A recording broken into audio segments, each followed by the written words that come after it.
ಸ್ನೇಹಿತರೆ, ಎಲ್ರಿಗೂ ನಮಸ್ತೆ. ನೋಡಿ, ನಾಯಕನಹಟ್ಟಿ ಶ್ರೀ ತಿಪ್ಪೇರುದ್ರ ಸ್ವಾಮಿಯವರ ಒಂದು ರಥೋತ್ಸವವನ್ನ ನೋಡ್ಬೇಕು ಅನ್ನೋದು ನನ್ನ ಒಂದು ಆಸೆ ಆಗಿತ್ತು ಸ್ನೇಹಿತರೆ. ಆ ರಥೋತ್ಸವವನ್ನ ಈ ವರ್ಷ ನೋಡ್ಕೊಂಬಂದೆ. ಯಾವ ರೀತಿ ಇತ್ತಪ್ಪ ಅಂದ್ರೆ ಆ ರಥೋತ್ಸವ, ಅದನ್ನ ವರ್ಣನೆ ಮಾಡಕ್ಕೆ ಸಾಧ್ಯನೇ ಆಗ್ತಾ ಇಲ್ಲ. ನೋಡಿ, ನಾವು ಏನು ರಾಜಮೌಳಿ ಅವರು ಡೈರೆಕ್ಷನ್ ಮಾಡಿರುವಂತಹ ಬಾಹುಬಲಿ ಮೂವಿಯ ಕೆಲವೊಂದು ಸೀನ್ಗಳಲ್ಲಿ ಆ ಗ್ರಾಫಿಕ್ಸ್ ಅಲ್ಲಿ ಮಾಡಿರುವಂತಹ ಒಂದು ಸೀನು ಅಲ್ಲಿ ಕಣ್ ಮುಂದೆ ಬರ್ತಾ ಇತ್ತು ಸ್ನೇಹಿತರೆ. ಬನ್ನಿ, ನಾನ್ ಮಾತ್ರ ನೋಡೋದಲ್ಲ, ನಿಮಗೂ ಆ ರಥೋತ್ಸವದ ಒಂದು ಸೊಗಡನ್ನ ತೋರಿಸ್ಕೊಂಡ್ ಬರ್ತೀನಿ.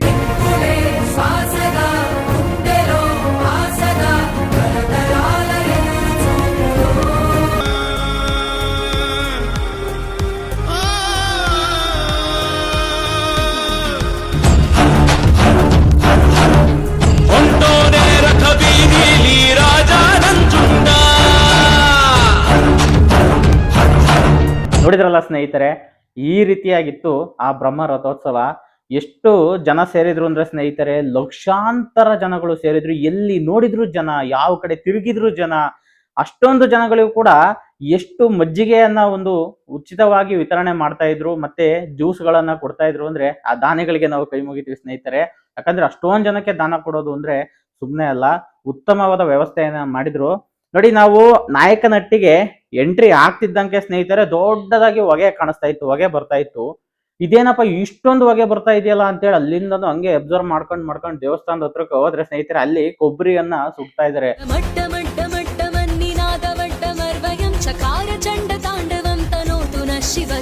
ನಾವು ನಾಯಕನಹಟ್ಟಿ ತಿಪ್ಪೇಸ್ವಾಮಿ ಅವರ ಫೋಟೋ ಇಟ್ಟು ಫೋಟೋಗೆ ಕೊಬ್ಬರಿಯನ್ನ ಸುಡೋದನ್ನ ಸಣ್ಣದ್ರಿಂದ ನೋಡ್ತಾನೆ ಬಂದಿದ್ವಿ.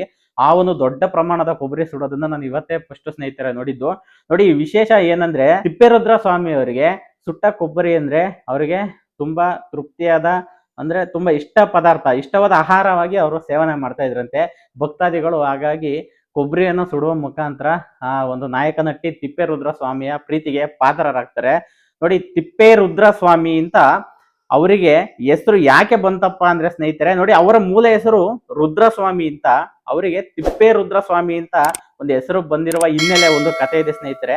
ನೋಡಿ, ಏನಪ್ಪಾ ಅಂದ್ರೆ ಶಿವನ ಒಂದು ಆರಾಧಕರವರು ಇವರು. ಶಿವನ ಧರ್ಮವನ್ನು ಸಾರುತ್ತಾ ಮನುಕುಲವನ್ನು ಉದ್ಧಾರ ಮಾಡಕ್ಕೋಸ್ಕರ ಪಂಚಗಣಾಧೀಶ್ವರರು ಅಂತೇಳಿ ಸ್ನೇಹಿತರೆ 5 ಜನ ಸ್ವಾಮೀಜಿಗಳು ಭೂಲೋಕದಲ್ಲಿ ಅವತರಿಸ್ತಾರೆ. ಯಾರಪ್ಪ ಅಂದ್ರೆ ಕೊಟ್ಟೂರಿನ ಬಸವೇಶ್ವರ ಸ್ವಾಮಿ, ಹಾಗೂ ಕೂಲಹಳ್ಳಿಯ ಮುದ್ದಣೇಶ್ವರ ಸ್ವಾಮಿ, ಮತ್ತು ಅರಸೀಕೆರೆಯ ಕೂಲ ಸಂತೇಶ್ವರ ಸ್ವಾಮಿ ಸ್ನೇಹಿತರೆ. ಆಮೇಲೆ ಹರಪನಹಳ್ಳಿಯ ಕೆಂಪಯ್ಯ ಸ್ವಾಮಿ ಹಾಗೂ ತಿಪ್ಪೇರುದ್ರ ಸ್ವಾಮೀಜಿಯವರು ಜನ್ಮ ತಾಳ್ತಾರೆ.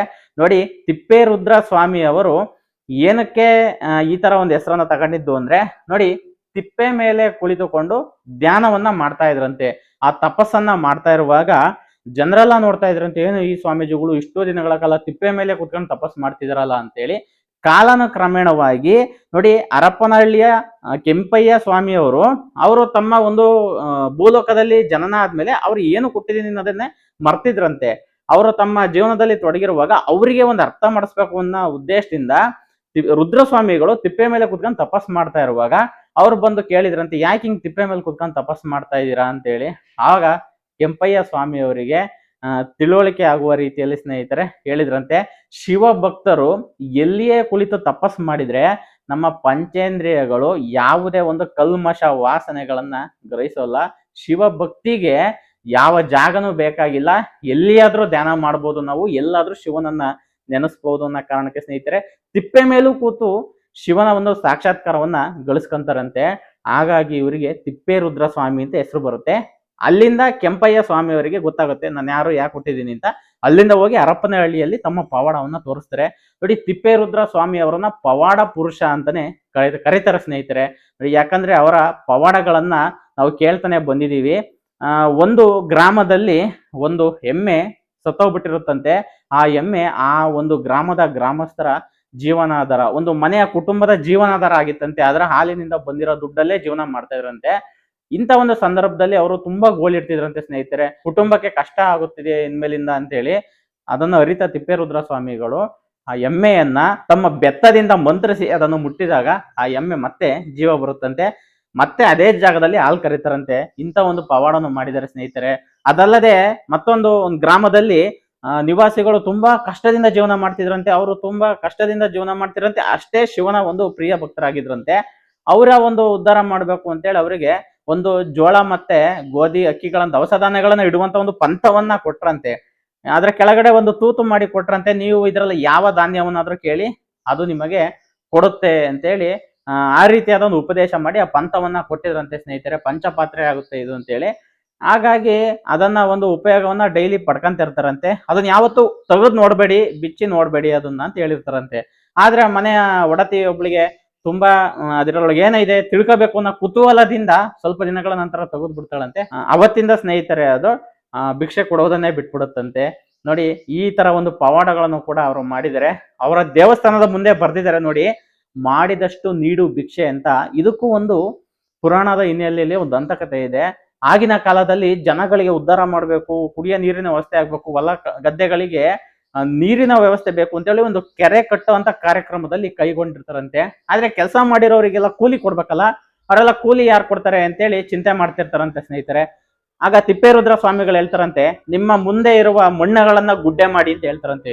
ಎಲ್ಲಾ ಜನನು ಮಣ್ಣುಗಳನ್ನ ಗುಡ್ಡೆ ಮಾಡ್ತಾರಂತೆ. ಆಮೇಲೆ ಮಣ್ಣಲ್ಲಿ ಏನ್ ನಮಗೆ ದುಡ್ಡು ಸಿಗುತ್ತಾ ಅಂತ ಯೋಚನೆ ಮಾಡ್ತಿರಂತೆ. ಅವರ ಕೈಯಲ್ಲಿರುವ ಬೆತ್ತದಿಂದ ಆ ಮಣ್ಣಿನ ಗುಡ್ಡೆಗಳನ್ನ ಮುಡ್ತಾ ಬರ್ತಾರಂತೆ. ಆಗ ಆ ಮಣ್ಣಿನ ಗುಡ್ಡೆನ ತೆಗೆದು ನೋಡಿದ್ರೆ ಅದ್ರೊಳಗಡೆ ಅವರ ಕೆಲ್ಸಕ್ಕೆ ಅನುಗುಣವಾಗಿ ಬಂಗಾರದ ನಾಣ್ಯಗಳು ಇರ್ತಾವಂತೆ. ಕೆಲವ್ರಿಗೆ ನಾಣ್ಯಗಳು ಇರಲ್ವಂತೆ, ಕೆಲವ್ರಿಗೆ ಇರ್ತಾವಂತೆ. ನಾಣ್ಯಗಳು ಇಲ್ದಂಗಿರೋರು ಕೇಳ್ತಾರಂತೆ, ನಮ್ಗೆ ಯಾಕಿಲ್ಲ ಅಂತ. ನೀವು ಕೆಲಸ ಸರಿಯಾಗಿ ಮಾಡಿಲ್ಲ ಕಣಪ್ಪ ಅಂತ ಹೇಳ್ತಾರಂತೆ. ಒಬ್ಳು ಗರ್ಭಿಣಿ ಸ್ತ್ರೀಗೆ ಜಾಸ್ತಿ ಚಿನ್ನದ ನಾಣ್ಯಗಳು ಸಿಗ್ತಾವಂತೆ ಮಣ್ಣಿನ ಗುಡ್ಡೆಯಲ್ಲಿ. ಅವಾಗ ಅವಳು ಕೇಳ್ತಾಳಂತೆ, ಯಾಕೆ ಎಷ್ಟೊಂದು ಬಂಗಾರದ ನಾಣ್ಯಗಳು ನನಗೆ ಅಂತ. ನಿನ್ನ ಜೊತೆಯಲ್ಲಿ ನಿನ್ನ ಹೊಟ್ಟೆಯಲ್ಲಿ ಬೆಳಿತಿರುವ ಮಗುನು ಕೂಡ ಕಷ್ಟಪಟ್ಟಿದೆ ನೀನ್ ಕೆಲಸ ಮಾಡುವಾಗ, ಹಂಗಾಗಿ ಇಬ್ಬರ ಕೂಲಿ ನಿನಗೆ ಹೇಳ್ತಾರಂತೆ. ಅವತ್ತೇ ಹೇಳ್ತಾರಂತೆ, ಮಾಡಿದಷ್ಟು ನೀಡು ಭಿಕ್ಷೆ, ನೀನ್ ಎಷ್ಟೇ ಕೆಲಸ ಮಾಡ್ತೀಯ ಅಷ್ಟು ಭಿಕ್ಷೆ ಸಿಗುತ್ತೆ ನಿನಗೆ ಅಂತೇಳಿ ಹೇಳ್ತಾರಂತೆ. ನೋಡಿ ಸ್ನೇಹಿತರೆ, ಇದು ತಿಪ್ಪೇರುದ್ರ ಸ್ವಾಮಿಯ ಪವಾಡಗಳು. ಇನ್ನೂ ಹೆಚ್ಚಿನ ಪವಾಡಗಳಿದಾವೆ. ನಮಗೆ ತಿಳಿದಂತ ಒಂದು ಪವಾಡಗಳನ್ನ ನಿಮಗೆ ಹೇಳ್ತಾ ಇದ್ದೀನಿ. ಎಷ್ಟು ಜನ ಭಕ್ತರಿದ್ದಾರೆ ಅಂದ್ರೆ ಸ್ನೇಹಿತರೆ, ಲಕ್ಷಾಂತರ ಜನ ಭಕ್ತರಿದ್ದಾರೆ. ಕರ್ನಾಟಕದಲ್ಲೇ ದೊಡ್ಡ ತೇರು ಅಂತೇಳಿ ಅದನ್ನ ಕರೀತಾರೆ ತಿಪ್ಪೇರುದ್ರ ಸ್ವಾಮಿಯ ರಥೋತ್ಸವವನ್ನ. ಆ ತೇರನ್ನ ನೋಡಕ್ಕೆ ಎರಡೂ ಕಣ್ಣು ಸಾಲದು. ಲಕ್ಷಾಂತರ ಜನರು ಸೇರಿರ್ತಾರೆ ಸ್ನೇಹಿತರೆ. ಜೀವನದಲ್ಲಿ ಒಂದೊಮ್ಮೆ ಆ ತೇರನ್ನ ನೋಡಿ ಒಮ್ಮೆ ಭೇಟಿ ನೀಡಿ ತಿಪ್ಪೇರುದ್ರ ಸ್ವಾಮಿಯವರ ಗ್ರಾಮ ನಾಯಕನಹಟ್ಟಿಗೆ ಅಂತೇಳಿ ನಾನು ಹೇಳಕ್ ಇಷ್ಟಪಡ್ತೀನಿ ಸ್ನೇಹಿತರೆ. ನೋಡಿ, ನಾಯಕನಹಟ್ಟಿ ಇರೋದು ಚಿತ್ರದುರ್ಗ ಜಿಲ್ಲೆ ಚಳ್ಳಕೆರೆ ತಾಲೂಕಿನ ನಾಯಕನಹಟ್ಟಿ ಗ್ರಾಮದಲ್ಲಿ ಸ್ನೇಹಿತರೆ. ಎಷ್ಟು ಜನ ಸೇರಿದ್ರು ಕೂಡ ಜನಗಳು ಅಡಗ್ಸ ಅಂತ ಒಂದು ಬಯಲು ಪ್ರದೇಶ ಹೆಚ್ಚಾಗಿದೆ. ಸ್ವಾಮಿ ತಿಪ್ಪೇರುದ್ರ ಸ್ವಾಮಿಯ ಒಂದು ಪವಾಡವೂ ಕೂಡ ಹೆಚ್ಚಾಗಿದೆ. ಹಾಗಾಗಿ ಅಲ್ಲಿಗೆ ತುಂಬಾ ಜನ ಹೋಗ್ತಾರೆ. ನಿಮ್ಮ ಕಷ್ಟಗಳನ್ನ ಈಡೇರಿಸ್ತಾನೆ ತಿಪ್ಪೇರುದ್ರ ಸ್ವಾಮಿ ಅಂತೇಳಿ ಸ್ನೇಹಿತರೆ, ಈ ಒಂದು ಜಾತ್ರೆಯ ಬಗ್ಗೆ ಒಂದು ಮಾಹಿತಿಯನ್ನ ತಿಳಿಸ್ಕೊಟ್ಟೆ. ನೋಡಿ, ಅಲ್ಲಿ ಹೊರಮಠ ಒಳಮಠ ಅಂತ ಎರಡು ಮಠಗಳಿದಾವೆ ಸ್ನೇಹಿತರೆ. ನೋಡಿ, ಒಳಮಠದಲ್ಲಿ ಸ್ವಾಮಿ ತಿಪ್ಪೇರುದ್ರ ಸ್ವಾಮಿಗಳು ಅವರು ಇದ್ದಂತಹ ಒಂದು ಮಠ ಅಂತ ಹೇಳ್ತಾರೆ ಜನ. ಹೊರಮಠದಲ್ಲಿ ಅವರು ಒಂದು ಜೀವಂತ ಸಮಾಧಿ ಆಗಿರುವ ಸ್ಥಳ ಅಂತೇಳಿ ಅದನ್ನ ಗದ್ದಿಗೆಯ ರೂಪದಲ್ಲಿ ಆರಾಧಿಸ್ತಾನೆ ಬಂದಿದ್ದಾರೆ. ಸ್ವಾಮಿ ತಿಪ್ಪೇರುದ್ರ ಸ್ವಾಮಿಗಳು ಇದೇ ಚಿತ್ತಾ ನಕ್ಷತ್ರದಲ್ಲಿ ಸ್ನೇಹಿತರೆ ಅವರು ಜೀವಂತ ಸಮಾಧಿ ಆಗಿರ್ತಾರೆ. ಆ ಚಿತ್ತಾ ನಕ್ಷತ್ರದಲ್ಲಿ ಈ ಒಂದು ರಥೋತ್ಸವ ಅದ್ದೂರಿಯಾಗಿ ನಡೆಯುತ್ತೆ. ಪ್ರತಿ ವರ್ಷ ನಡೆಯುತ್ತೆ ಸ್ನೇಹಿತರೆ. ಈ ವರ್ಷ ನಾವು ರಥ ನೋಡ್ಕೊಂಡ್ ಬಂದೆ, ತುಂಬಾ ಖುಷಿ ಆಯ್ತು. ಸ್ವಾಮಿಯ ಒಂದು ಪವಾಡ ಏನೋ ಗೊತ್ತಿಲ್ಲ, ನಮಗೆ ಮನಸ್ಸಿಗೆ ಒಂಥರ ನೆಮ್ಮದಿ ಸಿಕ್ತು ಸ್ನೇಹಿತರೆ. ಎಲ್ಲರಿಗೂ ಒಳ್ಳೇದ್ ಮಾಡ್ಲಿ ತಿಪ್ಪೇರುದ್ರ ಸ್ವಾಮಿ ಅಂತ ಹೇಳುತ್ತಾ, ಜೈ ತಿಪ್ಪೇರುದ್ರ ಸ್ವಾಮಿ. ಸ್ನೇಹಿತರೆ, ಈ ವಿಡಿಯೋ ಇಷ್ಟವಾಗಿದ್ರೆ ಲೈಕ್ ಮಾಡಿ. ಏನಾದ್ರು ಅನಿಸಿಕೆ ಅಭಿಪ್ರಾಯ ಹೇಳ್ಬೇಕನ್ಸಿದ್ರೆ ಕಮೆಂಟ್ ಬಾಕ್ಸ್ ನಲ್ಲಿ ಕಮೆಂಟ್ ಮಾಡಿ. ದಯವಿಟ್ಟು ನಿಮ್ಮ ಭೂಚೇತನ ಯೂಟ್ಯೂಬ್ ಚಾನಲ್ಗೆ ಸಬ್ಸ್ಕ್ರೈಬ್ ಮಾಡಿ, ಸಪೋರ್ಟ್ ಮಾಡಿ. ಜೈ ಹಿಂದ್, ಜೈ ಕರ್ನಾಟಕ ಮಾತೆ. ಜಟಾಟವಿ ಗಲಜ್ಜಲ ಪ್ರವಾಹ ಪಾವಿತ ಸ್ಥಲೆ ಗಲೇವಲಂ ಗಲಂಬಿತಾಂಬುಜಂಗ ತುಂಗ